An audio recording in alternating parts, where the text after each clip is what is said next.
Okay, Jean, this is the last exercise of this page.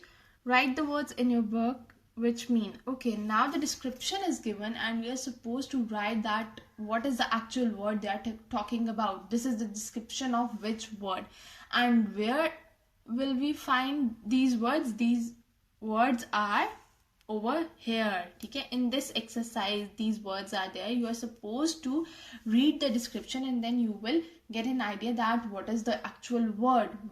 Description किस word की है basically. Okay, to make water very hot.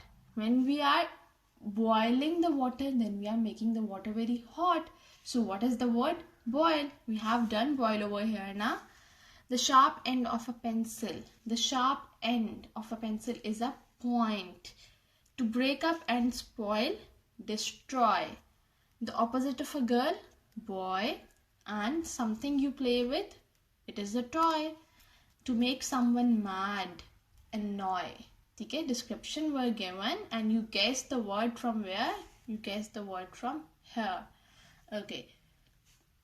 These are the three exercises 1, 2 and 3. You will be doing them in your Essential English books, page number 26. Okay, now in the next video I will be discussing with you the second subject which we will be doing today, and that is social studies.